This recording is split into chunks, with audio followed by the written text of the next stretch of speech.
राम जी जब राजा बने थे ना, तो राम जी गुप्तचर मैंने दूत होते हैं कि नहीं, खबर आना लेना आना करते, तो गुप्तचर बोलते। गुप्तचर को नगर में भेजते थे कि प्रजाओं के अंदर का भाव क्या है, मैं जो राजा बना हूँ वो सुखी है कि दुखी है, उनका ठीक से पालन हो रहा है कि नहीं, गुप्तचर भेजते थे। तो कभी कभी मैं भी किसी से पूछती, प्रैक्टिक मतलब वास्तविक जीवन में क्या पूछती हूँ कि मनुष्य का क्या राय है अपने जीवन लेकर। तो जितना मैं समय तो उतना विशेष नहीं मिलता है, जब कभी पूछी, और जो ये गाती है ना बांधे में जो पारू, इसने मुझे बात पूछी थी, जो उसी प्रश्न वही बात जब तक जनता के लिए है, सब आम जगत के लिए है, तो इसका जवाब व्यासगति के यहाँ से होनी चाहिए। मैंने इस प्रश्न का जवाब कभी महसूस ही नहीं कि इस प्रकार का भी प्रश्न लोग कर सकते हैं, तो अगर है तो बहुत लोगों में हो सकता है, इसलिए व्यासगति की तरफ से यहाँ से समाधान होनी चाहिए, ताकि इस प्रकार का प्रश्न कभी किसी के मन में जगे ही नहीं। प्रश्न क्या है? प्रश्न क्या है? प्रश्न आम लोगों का यही है कि भक्ति करने के बाद भी मरना पड़ता है और संसार भोगने के बाद भी मरना पड़ता है, तो भक्ति क्यों करें? भक्ति से क्या लाभ? मतलब संसार में लोग लाभ देखते हैं कि नहीं, लाभ और नुकसान। भगवान श्री कृष्ण ने कहा ना, व्यवसाय तुकम बुद्धि, व्यवसाय, इसे व्यवसायिक बुद्धि कहते हैं। व्यवसायिक बुद्धि मतलब लाभ घाटा। भगवान कहते हैं व्यवसायिक बुद्धि से कभी मुझे पाया नहीं जा सकता, इसको हटाओ अर्जुन। तो लोगों की यही प्रश्न है कि भक्त भी मरता है, साधु भी मरते हैं, विषय भी मरते हैं, तो क्या मतलब, भजन का क्या लाभ? ठीक, तो इसका जवाब शास्त्र देते हैं, वेद देता है। क्या देते हैं सुनिए, और आपको इस विषय में यदि गुरु की कृपा से जानकारी हो जाए, व्यासगति की तरफ से गुरु कृपा से, तो कोई यदि आपसे भी इस प्रकार प्रश्न करे तो आप अपने शर्त धर्मों को बजाय रखते हुए इसका जवाब दे सकते हैं, ना कि वह पराजित होकर आएंगे। आध्यात्मिक में कभी पराजित नहीं होना चाहिए, क्योंकि ईश्वर श्रेष्ठ है, ईश्वर बड़ा है, माया अनित्य है, असत्य है, इसके सामने हम क्यों झुके जो मिथ्या है। तो जवाब यही है कि साधु कभी नहीं मरता, जो विषय है वो भी नहीं मरता है। मृत्यु, श्री सुखदेव मुनि ने भागवत के अंतिम दिन ने परीक्षित को प्रश्न किया था। क्या 7 दिन में हम लोग कथा सुनते हैं, सुखदेव मुनि को प्रश्न किया था परीक्षित से, परीक्षित 7 दिन कथा सुन के तुमने मुझसे हजारों प्रश्न किया और हजारों प्रश्न का मैंने जवाब भी तुम्हें दिया, आज जो मैं प्रश्न करने वाला हूँ क्या तुम उसका उत्तर दोगे? ध्यान से। परीक्षित होते हुए विनम्र, परीक्षित जी ने कहा गुरुदेव अवश्य, यदि मुझे मालूम होगा तो अवश्य दूंगा गुरुदेव। सुखदेव मुनि का आधे लाइन का प्रश्न है, क्वेश्चन है, परीक्षित मेरा प्रश्न यही है, क्या तुम मरोगे? परीक्षित क्या तुम मरोगे? परीक्षित जी ने आधे सेकंड का भी समय नहीं दिया और कहकर उठा, गुरुदेव मेरा जन्म ही नहीं हुआ तो मृत्यु कैसी? मृत्यु जन्म तो केवल शरीर का है, मैं तो नित्य हूँ, दिव्य हूँ, चिन्मय हूँ, शाश्वत सनातन अविनाशी हूँ। अर्थात भजन का ये फल, मैं आपको बढ़िया उदाहरण देके बताती हूँ एकदम। देखिए, ये हमारा शरीर, ये हमारा शरीर यार, ये है हमारी आत्मा जो हम है, ठीक है।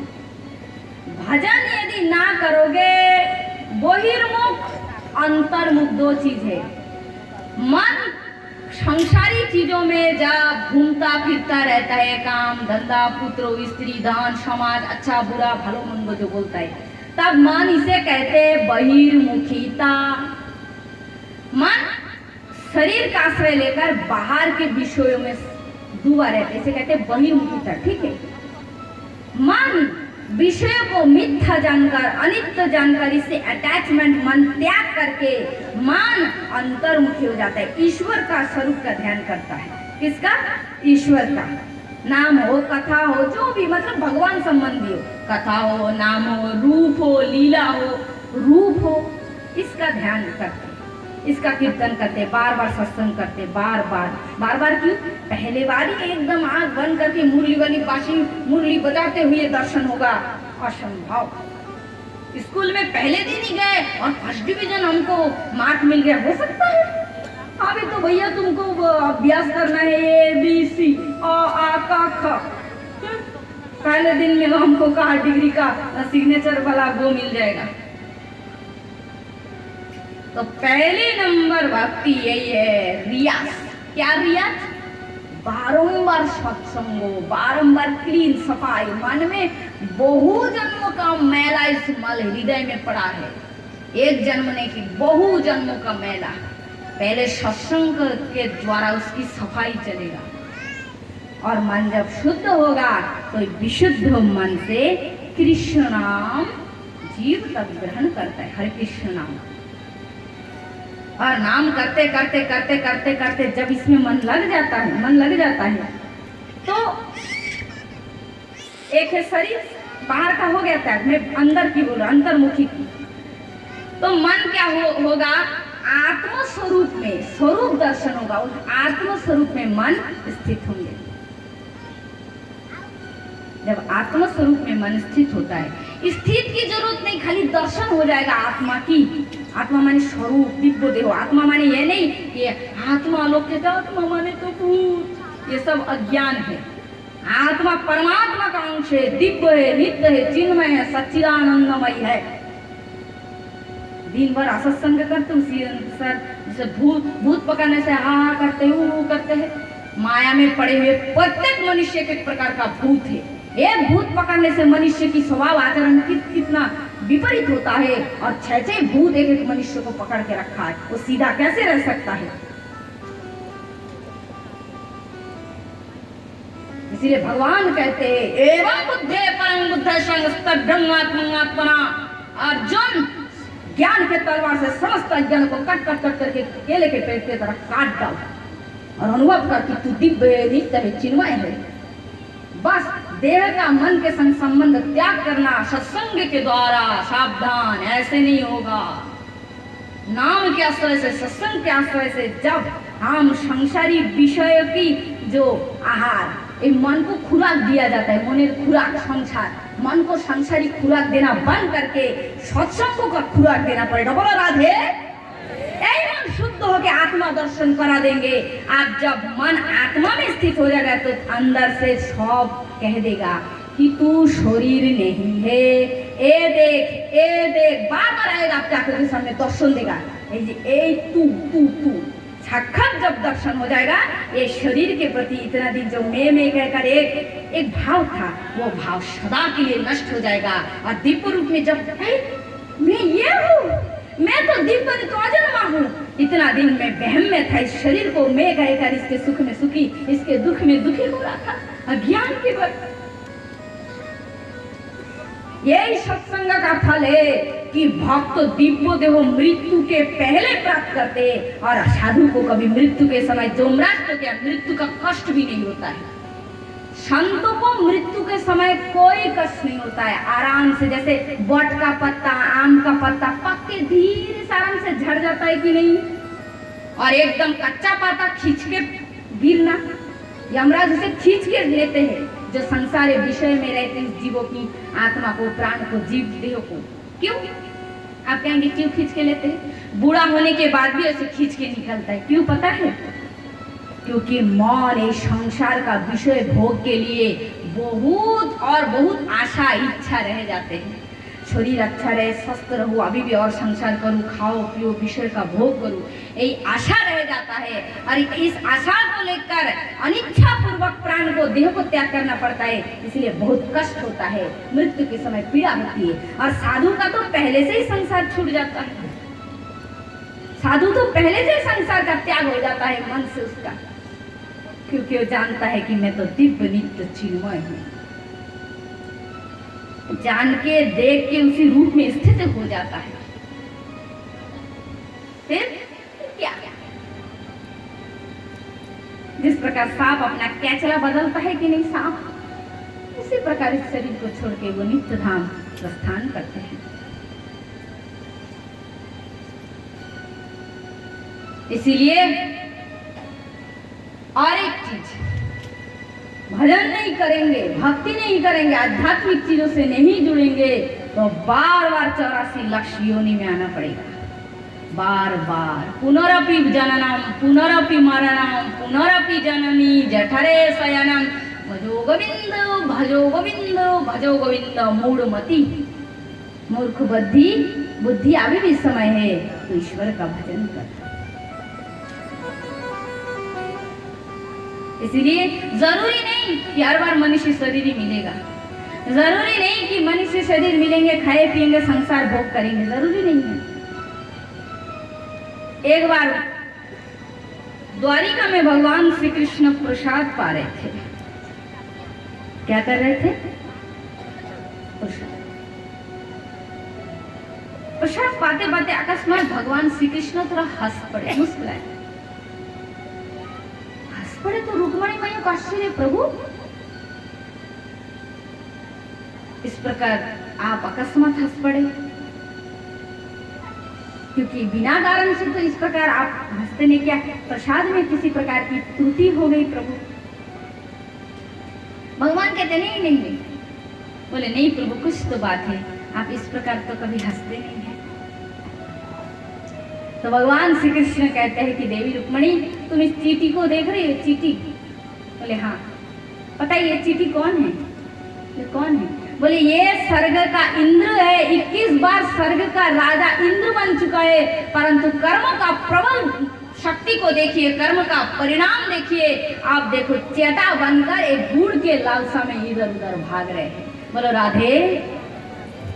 तो हमारी कर्म कितने, हमारा कर्म कितना बलवान है, इसलिए हमें वो चीज पर ध्यान देकर इस प्रकार कर्म करना चाहिए जिससे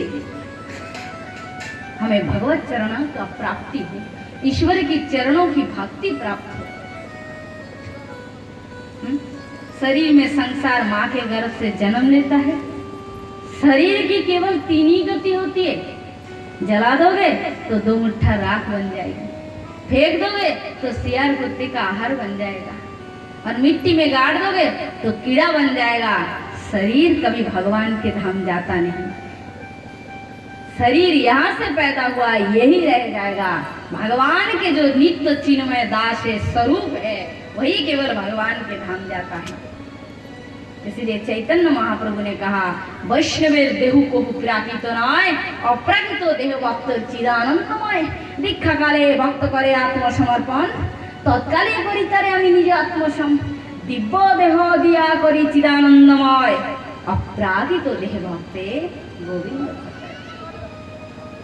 अर्थात प्रत्येक जीवी वैष्णव है, प्रत्येक जीवी साधु है, प्रत्येक जीवी भगवान विष्णु के अंश होने के नाते प्रत्येक जीवी नित्य चिन्मय है, भगवान का नित्य दास है। हम भूले हुए हैं, उसी स्वरूप को भूलकर इस शरीर को मैं कह रहे, इस शरीर में हमारा उपाधि है अज्ञानवश।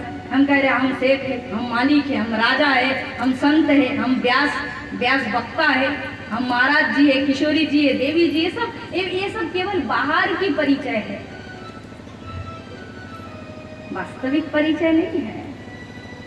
वास्तविक परिचय तो वो होता है जो सब में एक होता है। जब भरत जी ने कहा रघुगण से, रघुगण जी ने कहा महाराज पालकी को ढोने वाला इतना बड़ा ज्ञानी तो नहीं हो सकता, कौन है, कृपया अपना परिचय दीजिए।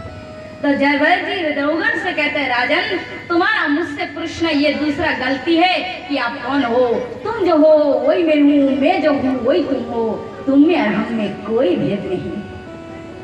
मदात्मा सर्वभूतात्मा मद्गुरु जगत गुरु मन्नाथ जगतनाथ। मेरे आत्मा में, इस कुत्ते की आत्मा में कोई भेद नहीं, मेरे आत्मा में शुकर की आत्मा में कोई भेद नहीं, मेरे आत्मा में ब्राह्मण की आत्मा में कोई भेद नहीं, मेरे आत्मा में उस इंद्र की आत्मा में कोई भेद नहीं, मेरे आत्मा में और ब्रह्मा की आत्मा में कोई भेद नहीं। सबका आत्मा एक है, एक है, भेद नहीं। शरीर केवल अलग अलग है। बाहर का घर हाथी का 4 पैर है, मनुष्य का 2 पैर है, सांप का तो पैर ही नहीं है, पूछ के सारे चलते हैं। केवल हमारा घर अलग अलग है, हम एक है। घड़ा, पात्र, गिलास है, कटोरा है, बड़ा सा और कोई गमला वगैरह कुछ है, पात्र अलग है, परंतु प्रत्येक चीजों में तो जल ही रखा हुआ। प्रत्येक चीज में वही जल है, घड़ा अलग अलग है। इसलिए वैषम्यता, भेद ही अज्ञान है, भेद ही अज्ञान है। प्रसारण ही वास्तविक भक्ति के स्वरूप है। भक्ति के स्वरूप प्रसारण से होता है। मेरे गुरु और जगत के सबके गुरु एक है। कृष्णम वंदे जगत गुरु, हरि वंदे जगत गुरु। केवल भगवान ही गुरु है, राधा ही गुरु तत्व है, श्री चैतन्य ही गुरु तत्व है। और वो चैतन्य सब में व्याप्त है, वो राधा तत्व सब में व्याप्त है, वो कृष्ण सब में व्याप्त है, सब में व्याप्त है। भक्ति इस प्रकार प्रसारण होना चाहिए। प्रसारण होने से ही भक्ति से ईश्वर का प्राप्ति होते है। जैसे नामदेव जी की उदाहरण इसमें आता है। नामदेव जी का, नामदेव जी सब में भगवान को देखते थे, सब में। एक बार क्या हुआ, ऐसा हुआ कि वन में एक बार जंगल के पथ से जा रहे थे।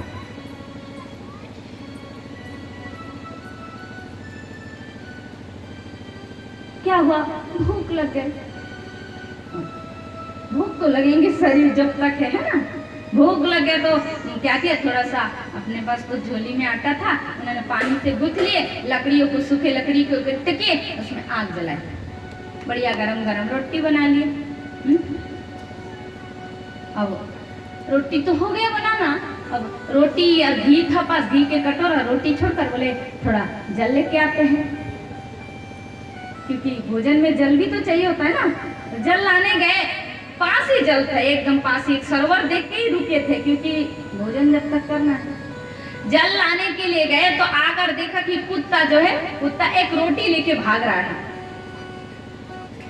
जैसे ही देखा रोटी लेके भाग रहे तो घी के कटोरा लेकर दौड़े। ऐ ठाकुर जी, है प्रभु जी, बिना घी के आप ऐसे सूखे रोटी कैसे पाएंगे, थोड़ा नेक तो घी तो लगाने दीजिए।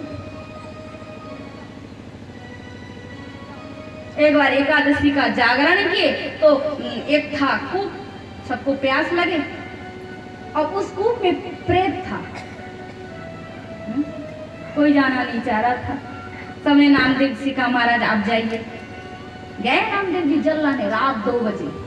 जैसे पानी कूप से उतारे, महाराज इतने में प्रेत प्रकट हो गए। हाथ ऊंचा करके नृत्य करते कहते, आज मेरे आए लंबकना, धरती पाओ स्वर्ग लो, जो जन भरी भरी हाथ, आज मेरे आए लंबकना। प्रभु आपको मुरलीधर वेश में तो बहुत बार देखे, धनुषबाण रूप में भी बहुत बार दर्शन किए, परंतु लंबे लंबे हाथ, लंबे लंबे पैर, इस रूप में तो पहले बार देखे। ये कहते हुए जब बार बार आप नमस्कार कर रहे, भगवान को रहने गए, भगवान प्रकट हो गए। भगवान ने कहा, नामदेव क्या बात है, तुम मुझे प्रेत में भी देख रहे हो? नामदेव जी कहते, क्यों प्रभु, आप प्रेत में नहीं है?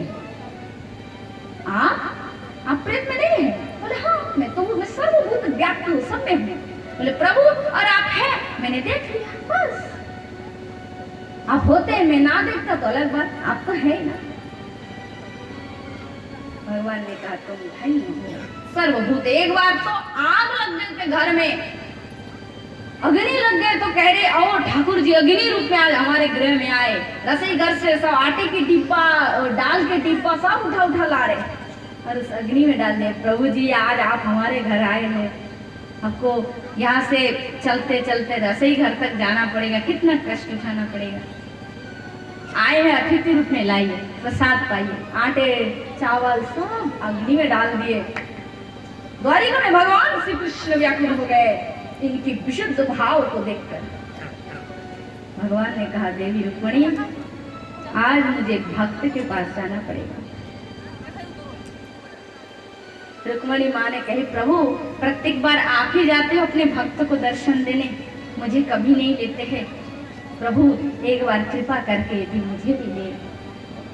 भगवान ने कहा, चलो पर काम सेवा करनी पड़ेगी। देखो देवी, बोले तैयार है प्रभु, कोई बात नहीं। भगवान एक किसान के रूप में गए। देवी रुक्मिणी किसान की पत्नी की जैसे रूप होती है वैसी बना ली। और क्या कर रहे ठाकुर जी जाकर, नामदेव जी के घर के छप्पर छारे, पूरा घर जल गए, अग्नि में जल गए, छप्पर छारे। देवी रुक्मणी एक साधारण स्त्री, किसान की पत्नी जैसी होती है ऐसी वेश बनाई और माटी से गोबर से घर का लीपन करने लगे। गांव के लोगों ने देखा, बोले नामदेव इतना सुंदर छप्पर किसने छाए भैया, किसे लाए थे बताओ, उनको पता बताओ, हम भी उनको बुलाएंगे, हमारे घर के छप्पर भी छाएंगे।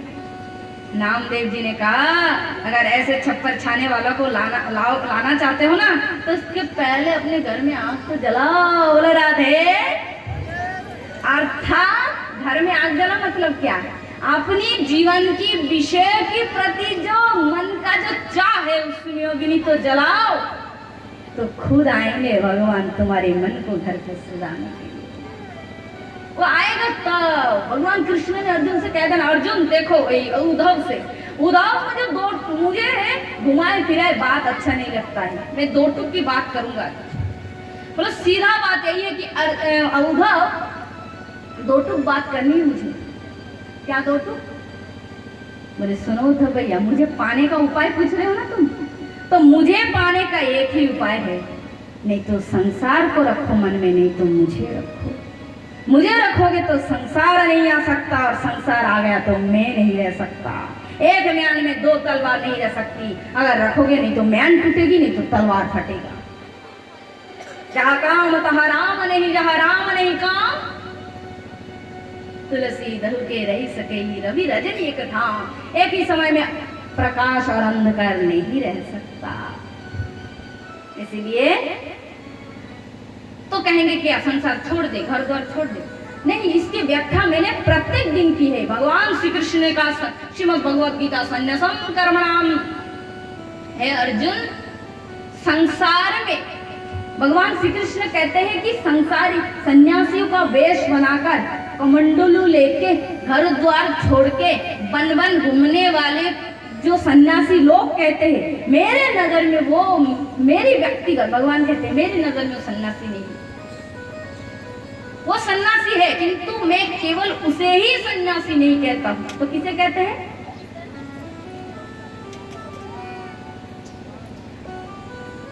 किसे कहते हैं? भगवान कहते सर्व कर्मो फलो त्यागम ततो कुरु जतात्मवान। अर्जुन मेरे नजर में उत्तम सन्यासी वही है जो संसार रहे, चाहे घर रहे, चाहे वन में रहे, समस्त कर्मों को करते हुए कर्म के फल की आशा को त्याग करके जो कहते हैं उसे ही कर्म सन्यासी कहा जाता है। उत्तम सन्यासी यही है, निरासक्त भाव से संसार के कर्म कीजिए, प्रत्येक कर्म को कीजिए, परंतु फल की आशा त्याग कर। कर्मण्येवादि करस्ते मा फलेषु कदाचन मा कर्म फल हेतु ते समस्त कर्म। हे नाथ, আমার বলিতে প্রভু আর কিছু নাই, তুমি আমার মাতা পিতা, তুমি বন্ধু ভাই, ধন জন গৃহ তোমার বলিয়া রক্ষা করি আমি মাত্র সেবক হইয়া, ভালো মন্দ নাহি জানি সেবা মাত্র করি তোমার সংসারে আমি বিষয় প্রভু। बस सब कुछ अर्पण कर देना है भगवान, ये विश्व परिवार सकल ही तुम्हारा, आमियो तुम्हारो नाथ, सब कुछ तुम्हारा है और मैं भी तुम्हारा। इस प्रकार सब कुछ अर्पण करते हुए भगवान के चरणों में समर्पित करते हुए भक्ति करने को ही निष्काम भक्ति, निष्काम कर्मयोग कहा जाता है। भगवान श्री कृष्ण गीता में कहते हैं अर्जुन, दुनिया में सबसे बड़ा शुभ कर्म, बड़े से बड़े शुभ कर्म क्यों ना हो, यदि उसमें किंचित भी सकाम भाव रहे तो उसे निष्काम कर्मयोग नहीं कहा जाता है।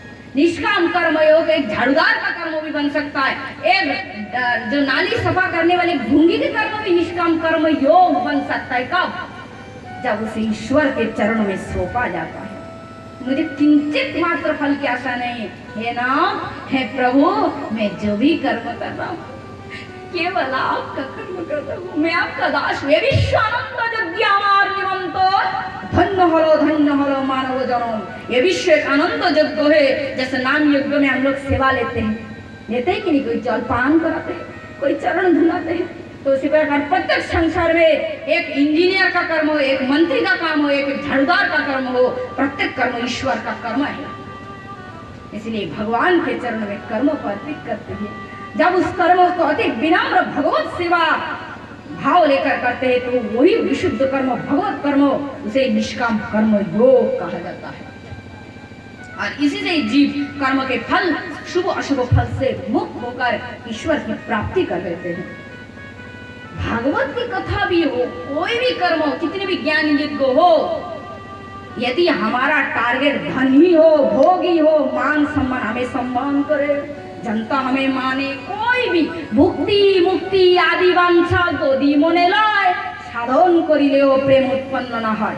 भुक्ति मुक्ति पिचासी जावत हृदि वर्तते तावत हरि भक्ति सुखम कथम अद्भुत भवे। अर्थात भक्ति में कोई भी आशा इच्छा रह जाए वो भक्ति विशुद्ध भक्ति नहीं है और उस भक्ति ईश्वर की प्राप्ति नहीं करा सकते। इसलिए भागवत कथा हो क्या रसोई घर का भोजन बनाना हो, यदि भगवान के चरण में अर्पित हो जाए और उसमें कोई स्वार्थ का गंध ना रहे, बस हाँ शरीर है, हमारा पेट है, थोड़ा सा पेट चल, शरीर धर्म माध्यम खलु धर्म साधनम, शरीर है तो थोड़ा इसको क्या रोटी कपड़ा मकान, बस व्याख्या सीधा है, इतना ही, इससे आगे इसके पीछे हमें विशेष ध्यान नहीं देना चाहिए। अपने आत्मा कल्याण, अपने सत मार्ग, अपने परमार्थ के लिए प्रतिष्ठा करते हुए आगे बढ़ना चाहिए, बस। और क्या होगा फिर परमार्थ में हम अपना पूरा ध्यान लगाएंगे तो क्या होगा, देह की उपाधि सच्ची भक्ति किसे कहते हैं, अन्याविलासितम शून्यम ज्ञानम कर्मादि अनुव्रतम उपनिषद अनुकूलन कृष्ण अनुशीलन भक्ति उत्तमा। और वेद में भी इसका व्याख्या है, सर्व उपाधि विवर्जितम सर्व अभिलाषितम विवर्जितम ऋषिकेन ऋषिकेश भक्ति उच्चते।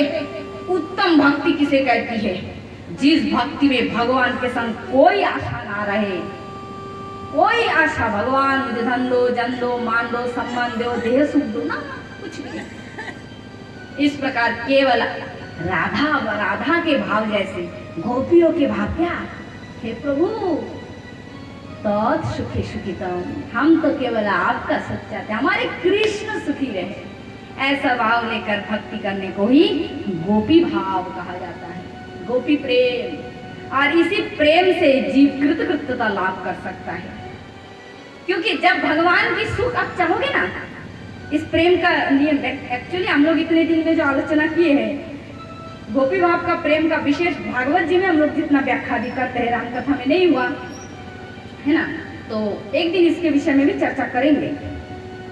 तो आज थोड़ा सा टच करके यही बता देते हैं कि गोपी भाव का, गोपी प्रेम का सर्वोत्कृष्ट श्रेष्ठता यही है कि गोपियां अपनी स्वसुख की इच्छा कभी नहीं करते। जब कृष्ण सुख में ये अपना सर्वस्व मन लगा दे तो कृष्ण को उससे सुख मिलता है। कृष्ण के लिए गाना, कृष्ण के लिए नाचना, कृष्ण के लिए कथा कीर्तन करना, सुनना, तो कृष्ण को जब सुख लगता है ना तो वो सुख भगवान अनुभव करने के बाद वो डबल होकर जीव के पास वापिस आ जाता है। जैसे बॉल को मारते हैं ऊपर, एक बॉल एक पत्थर को ऊपर मारते हैं तो उसके डबल वेग से वो नीचे गिरता है। तो निष्काम भक्ति, निष्काम प्रेम का जब अमृत हम भगवान की ओर छोड़ते हैं तो उसका आस्वादन करके भगवान शुद्ध सहित उसको वापस करता है, तो भक्त उससे परमानंद का अनुभव करता है। और हमारा जीवन किस लिए, किस लिए, सुख के लिए तो है, परमानंद के लिए तो है। जो जिन लोग दिन रात पैसे के लिए भागते हैं, किस लिए, सुखी रहेंगे, परिवार स्वजन लेके थोड़ा सुखी रहेंगे, टारगेट तो सुखी है ना, और कुछ, और तो कुछ नहीं। तो ये कृष्ण भक्ति, कृष्ण प्रेम, सुख परमानंद का अनंत अनंत अखिल भंडार सुख आनंद इस भक्ति में, इस प्रेम सागर में, इस पद पे है। इसलिए हमें प्रचेष्टा करना चाहिए कि हमें मानव देह रहते रहते पंचम पुरुषार्थ प्रेम की प्राप्ति हो जाए, जिस प्रेम के द्वारा हमें लवालब कृष्ण माधुर्य आस्वादन हो।